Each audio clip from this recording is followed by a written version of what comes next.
From a flicker of candlelight in 1789 to the glare of modern screens in the West Wing, every president has held the pen. Executive orders not passed by Congress, but etched into law by command. Some shaped history. Some sparked controversy. Others were forgotten. Until now. This is where we break them down. Every signature, every shift in power, every consequence still felt today. From Washington to Biden, welcome to Executive Order Watch.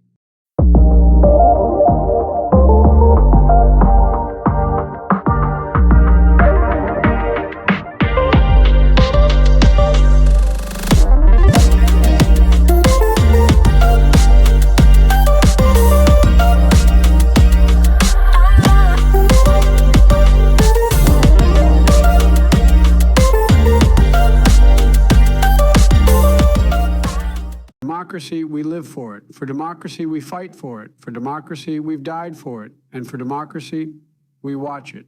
This is Executive Order Watch. Well, my fellow Americans, 1987 was no ordinary year. It was a moment in history where conviction was tested, diplomacy sharpened, and the values that define our republic were once again placed under the bright light of global scrutiny.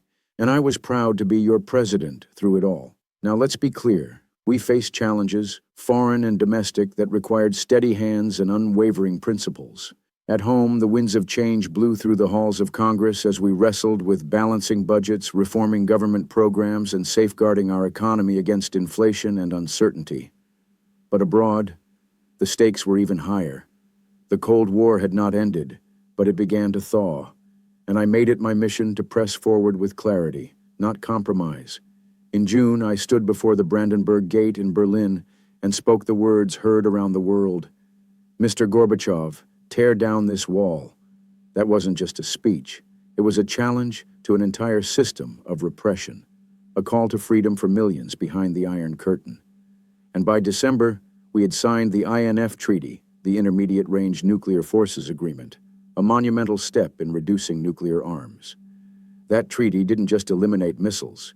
It eliminated fear from the minds of millions. It marked the first time we agreed not just to limit, but to destroy nuclear weapons. Now, back home, the shadows of controversy loomed. The Iran-Contra hearings put the executive branch under a microscope, and I answered that scrutiny with transparency and resolve. Mistakes were made, and I acknowledged them. But the mission, to support those who seek liberty, remained my guiding principle. We also saw the stock market crash of October 1987, what many called Black Monday. It was a wake-up call, one we met with calm leadership and sound fiscal policy, preventing panic and steering the nation back toward recovery. In every challenge, I governed the way I always had, with the firm belief that America is the last best hope of man on earth, and that our strength lies not in bureaucracy, but in faith, family, free enterprise, and freedom.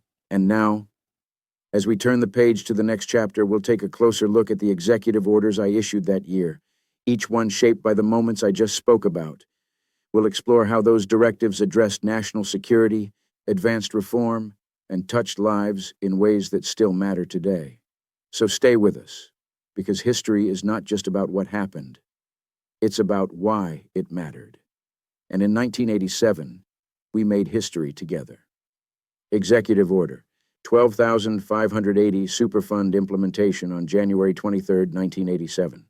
Executive Order 12,581 President's Special Review Board on January 28, 1987. Executive Order 12,582 Naturalization Requirements, exceptions for aliens and non-citizen nationals of the United States who served in the Grenada Campaign on February 2, 1987. Executive Order 12,583 Food for Progress on February 19, 1987. Executive Order 12,584 President's Special Review Board on February 19, 1987. Executive Order 12,585 Eligibility of overseas employees for non-competitive appointment on March 3, 1987. Executive Order 12,586 Amendments to the Manual for Courts Martial, United States, 1984 on March 3, 1987. Executive Order 12,587 Nuclear Cooperation. with Euratom on March 9, 1987. Executive Order 12,588, action against certain assets of disputed title on March 18, 1987. Executive Order 12,589, transfer of annual and sick leave of federal employees on March 18, 1987. Executive Order 12,590, National Drug Policy Board on March 26, 1987. Executive Order 12,591, facilitating access to science and technology on April 10, 1987. Executive Order 12,592, President's Commission on compensation of career federal executives on April 10, 1987. Executive Order 12,593, President's Committee on the Arts and the Humanities on April 21, 1987. Executive Order 12,594, President's Volunteer Action Award on April 28, 1987. Executive Order 12,595, White House Conference for a Drug-Free America on May 5, 1987. Executive Order 12,596, non-competitive conversion to career status of certain employees in professional and administrative career positions on May 7, 1987. Executive Order 12,597. Establishing procedures for facilitating presidential review of international aviation decisions by the Department of Transportation on May 13, 1987. Executive Order 12,598, victims of terrorism compensation on June 17, 1987. Executive Order 12,599, coordination of economic policies for sub-Saharan Africa on June 23, 1987. Executive Order 12,600, pre-disclosure notification procedures for confidential commercial information on June 23, 1987. Executive Order 12,601, Presidential Commission on the Human Immunodeficiency Virus Epidemic on June 24, 1987. Executive Order 12,602, President's Commission on Executive Exchange on July 15, 1987.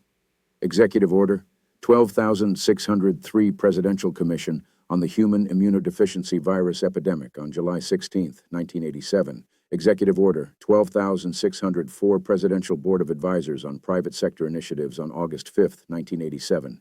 Executive Order 12,605, Navy and Marine Corps Reserve Officer Promotions on August 12, 1987. Executive Order 12,606, The Family on September 2, 1987.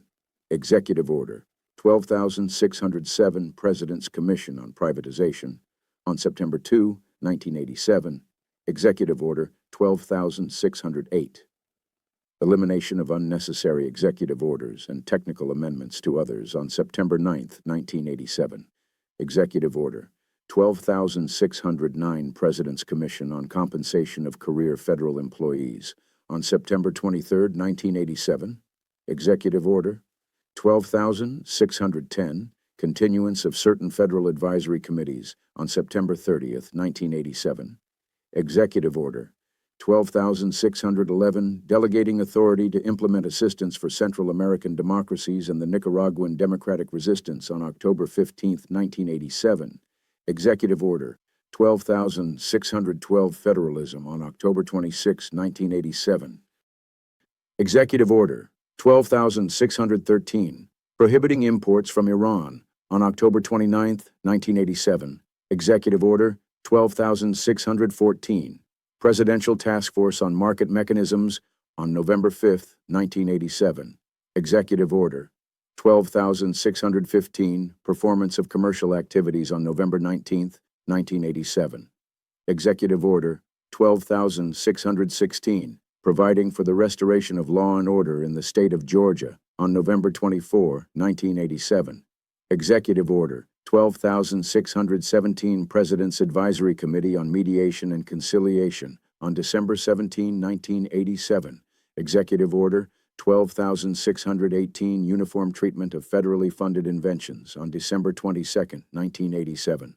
Executive Order 12,619, half-day closing of government departments and agencies on Thursday, December 24, 1987, on December 22, 1987. Executive Order 12,620, 620 Delegation of Authority with respect to the Administration of Justice Program on December 24, 1987.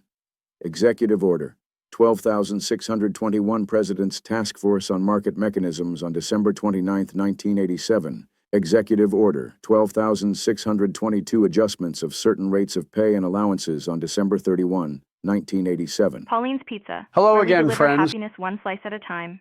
What's your craving today? Yeah, hi. Is Seymour there? Oh, Seymour.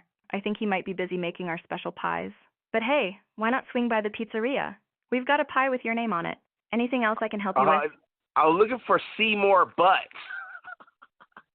Ah, I see. Well, if you're looking for Seymour Butts, he might be hiding behind a pepperoni slice.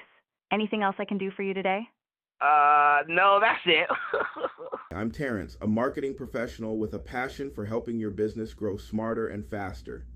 Here at DaBomb Digital Media, based right here in Atlanta, Georgia, we specialize in bringing your vision to life. Whether you're launching your first website or reimagining your entire digital presence, we've got you covered. From modern website design and search engine optimization to setting up your own AI-powered agency tools, we deliver innovative solutions that keep you ahead of the curve. Ready to unlock your business's full potential? Let's build something remarkable together. For more information, visit our YouTube channel. Just search DaBomb Digital Media on YouTube and start exploring tips, success stories, and everything you need to elevate your brand. Hello again, friends. Let's take a good look at the year 1987, a year when the world stood at the crossroads of tension and transformation, and America, under President Ronald Reagan, was steering the ship. Now, I was there, watching closely as a senator, and I remember this year vividly. It was a year when history didn't whisper, it roared. The Cold War was still alive, but something had shifted. You could feel it. In June, Reagan stood in West Berlin and gave a speech that echoed across continents. Mr. Gorbachev, tear down this wall. Those weren't just words. They were a declaration, a sign that the United States was no longer content with coexistence under nuclear shadow. That same year, in December, Reagan and Gorbachev signed the INF Treaty, the first arms control agreement to eliminate an entire class of nuclear weapons. Meanwhile, back at home, Reagan's presidency was fighting its own battles. The Iran-Contra affair was unraveling in public hearings, exposing a secret web of foreign policy and covert funding. Trust in the executive branch took a hit, and Americans were asking hard questions about presidential accountability, questions we're still wrestling with today. Then came October 19th, what we now call Black Monday. The stock market collapsed. In a single day, the Dow dropped 22%, and yet the administration moved quickly, calming markets, supporting the Fed, and avoiding a full-scale economic panic. It was a lesson in crisis control and the limits of deregulation. Now, in the midst of all this, President Reagan issued dozens of executive orders, tools of immense power used to set policy, direct agencies, and move the federal government without waiting for Congress. Some of those orders were modest, others changed the game. Take, for example, his action to prohibit imports from Iran, a clear message that terror and aggression wouldn't be rewarded with American trade. Or the order that established the Presidential Commission on the HIV epidemic, finally acknowledging a crisis that had been ignored for far too long. That one came late, but it mattered. It gave voice to families who were suffering in silence. He also created task forces on the stock market crash, on privatization, on the family, on federalism. Some say those were symbolic. Others say they were seeds that would grow into policy shifts still unfolding today. But the truth is, executive orders don't vanish when a president leaves office. They live on. They shape the structure of our government, the rights of our people, and the trajectory of our values. 1987 was a year of recalibration. Reagan leaned into executive power to respond quickly to crises, to assert foreign policy dominance, and to begin addressing issues that couldn't be kicked down the road any longer. And now, it's time we take a closer look at the most impactful of those directives, the executive orders that left a lasting imprint on the world stage, on our laws, and on the lives of ordinary Americans. Coming up next, We'll walk through the top 10 executive orders of 1987, what they did, what they meant, and how they still affect your life today. So stay with us. This is Executive Order Watch. We live for democracy, we die for democracy, and we tell the truth for democracy. Let's talk about the year 1987, a year of turbulence, diplomacy, and decisions that still shape the world we live in. President Ronald Reagan was in the 7th year of his presidency. He was navigating foreign tension, domestic scandal, and the unrelenting weight of leadership. Through it all, he leaned heavily on the power of executive orders, those constitutional instruments that bypass gridlock and carve the president's will directly into federal action. Some of Reagan's orders that year were quiet, others reshaped global policy, national infrastructure, and public health. But to understand their impact, we've got to set the stage. Major global events of 1987, the INF Treaty signed. In December, Reagan and Soviet leader Mikhail Gorbachev signed the Intermediate Range Nuclear Forces Treaty, the first agreement to eliminate an entire class of nuclear weapons. It marked the beginning of the end for Cold War hostility and nuclear brinkmanship. Black Monday, on October 19th, the Dow Jones Industrial Average crashed 508 points, 22.6% in a single day, still the largest single-day percentage loss in history. The shock rippled across global markets, testing Reagan's economic doctrine. The HIV/AIDS epidemic escalates. Public outcry grew louder, and Reagan, after years of silence, finally addressed the epidemic in more concrete terms by forming a presidential commission. The Iran-Contra hearings. Congressional investigations into illegal arms sales and covert funding dominated headlines. Reagan's approval rating dipped, and questions of constitutional authority were front and center. United States, key domestic events, focus on federalism. Reagan doubled down on his philosophy of shrinking federal power and returning control to states, captured in the issuing of Executive Order 12,612, rise of the family values agenda. Reagan's administration emphasized the traditional family unit, symbolized by EO 12606, which required federal agencies to consider family impact in policymaking. Privatization push. Reagan established commissions to explore selling off government responsibilities to the private sector, a precursor to many modern public-private partnerships. Heightened sanctions on Iran. As tensions mounted, Reagan issued an executive order banning imports from Iran, drawing a hard line against terrorism and revolution-fueled regimes. Now let's walk through the top 10 executive orders of 1987, how they shaped the year, and how they still shape the world today. 10 top executive orders of 1987, in-depth evaluation. Number 1, Executive Order 12,612, Federalism. Signed October 26, 1987. Impact, Executive Order 12,612 aimed to reassert the role of states under the 10th Amendment, declaring that the federal government should limit its involvement in areas traditionally managed by states unless absolutely necessary.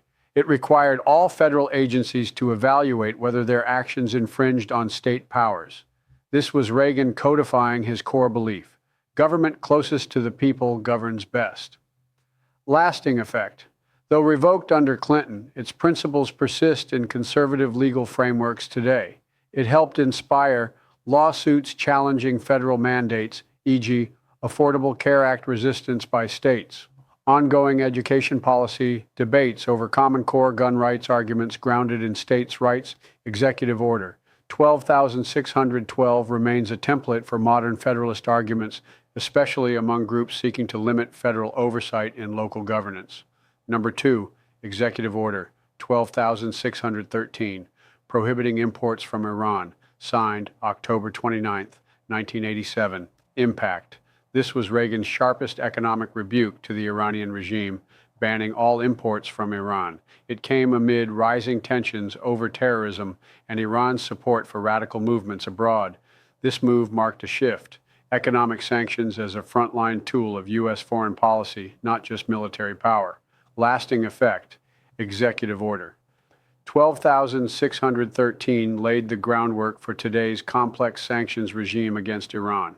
It has been echoed in Executive Order 12,957, Clinton, and Executive Order 13,224, Bush, expanding terrorism sanctions, modern financial blacklisting tools used by the Office of Foreign Assets Control, OFAC, sanctions against North Korea, Russia, and Venezuela, all modeled on Reagan's precedent today. U.S. trade policy toward hostile regimes still follows the logic this order established. Number 3, Executive Orders 12,601 and 12,603, HIV/AIDS Presidential Commission, signed June 24th and July 16th, 1987. Impact.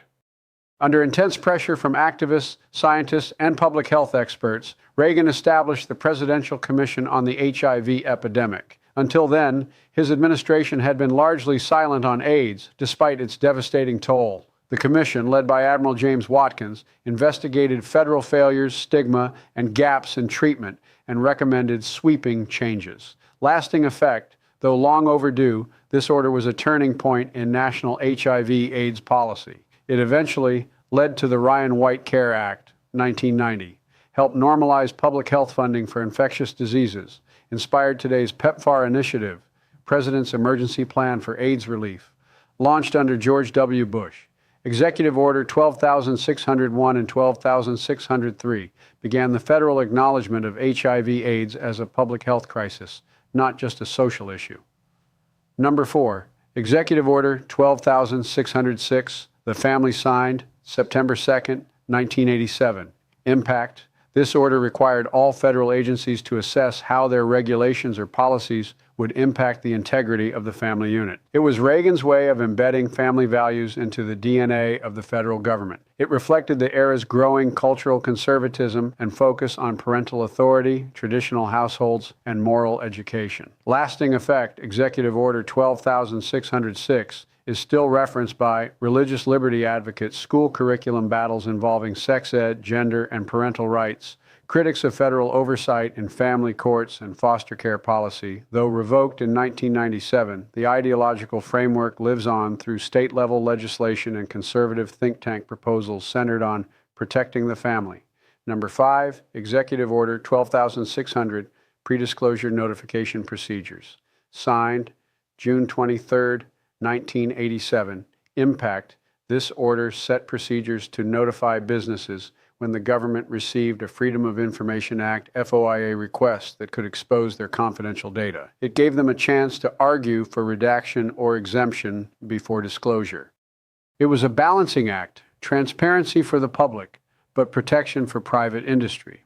Lasting effect, Executive Order 12,600 is still in effect today and shapes FOIA responses across federal agencies, is cited in lawsuits over defense contractor, pharmaceutical, and tech company records, sets expectations for corporate privacy versus public right to know in environmental and health disclosures. It's now a key pillar of information governance law, especially as public accountability and business secrecy clash in the digital era. Number 6, Executive Order 12,607. President's Commission on Privatization, signed September 2nd, 1987. Impact. Reagan tasked this commission with studying the transfer of government responsibilities to private businesses. The goal, reduce federal size, cut costs, and make services more efficient. Targets included air traffic control, postal services, infrastructure, and prisons. Lasting effect, though the commission's full vision wasn't realized, it sparked national momentum for privatization. Its legacy includes private prison expansion in the 1990s and 2000s, charter schools and voucher programs, public-private partnerships, PPPs, in transportation, water, and energy. Today, debates over profit in public services, especially healthcare, education, and incarceration, often trace back to this ideological push. Number 7, Executive Order 12,598, Victims of Terrorism. Compensation. Signed June 17, 1987. Impact. This order created a framework for compensating U.S. victims of terrorist attacks, especially abroad.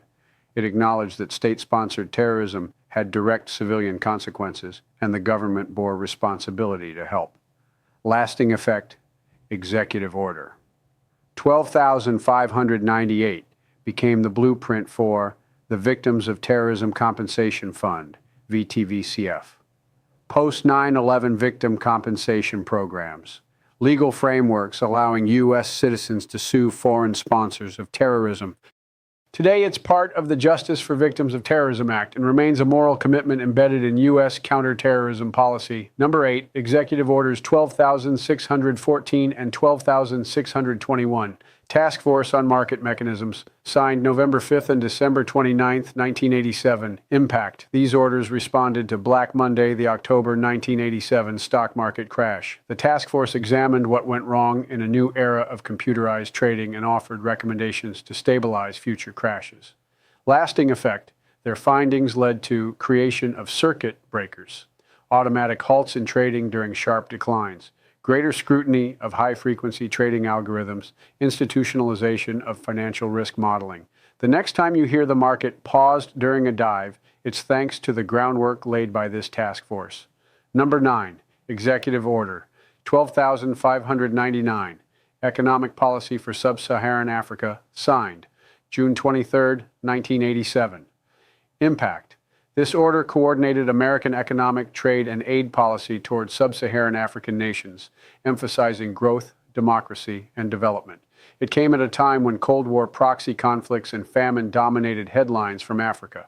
Lasting effect, Executive Order 12,599 helped establish a consistent U.S. strategic framework for Africa precedent for the African Growth and Opportunity Act, AGOA, initiatives like PEPFAR, and the Millennium Challenge Corporation. It helped move U.S.-Africa relations from Cold War containment to development and trade partnerships, a strategy still evolving today. Number 10, Executive Order 12,622, Adjustments of Pay and Allowances, signed December 31st, 1987. Impact. This order enacted annual pay adjustments for civilian federal workers and uniformed military personnel as authorized by Congress. While procedural, it ensured that inflation and cost of living changes were reflected in federal compensation. Lasting effect, Executive Order 12,622 is part of the ongoing compensation structure that supports federal workforce retention, protects military families, anchors civilian-military parity in pay equity debates. It may not grab headlines, but it impacts millions of government employees and is a cornerstone of federal HR policy. Final reflections. 1987 was a year where executive power was used to stabilize, to respond, and to redefine. President Reagan's executive orders reflected a man navigating political firestorms, economic tremors, and cultural shifts, all while staying anchored to a deeply conservative philosophy of limited government and strong national defense. Whether you agreed with his methods or not, the legacy is clear. Many of Reagan's executive actions that year still influence public policy, economic security, national health, and foreign relations to this day. And now, we dig even deeper. Coming up next, we'll unpack each of those top 10 executive orders of 1987 with surgical precision. What they said, how they were enforced, and how they still shape your life now. Because here at Executive Order Watch, we live for democracy, we die for democracy, and we tell the truth for democracy. Let's keep going. Some write history with blood, some with laws, but the sharpest stroke comes from the pen. Executive power ain't just a tool, it's a weapon wielded by the few, affecting the many. They sign it, we live it. They order it, we obey it. Here, watching, digging, remembering. From the plantation to the proclamation, from internment camps to civil rights stands, from surveillance laws to student loan draws. Order can change your life, and you might not even know it, but now you do. So stay locked in, stay woke, stay sharp. We ain't just talking about power, we tracking it. Executive Order Watch, and we ain't blinking.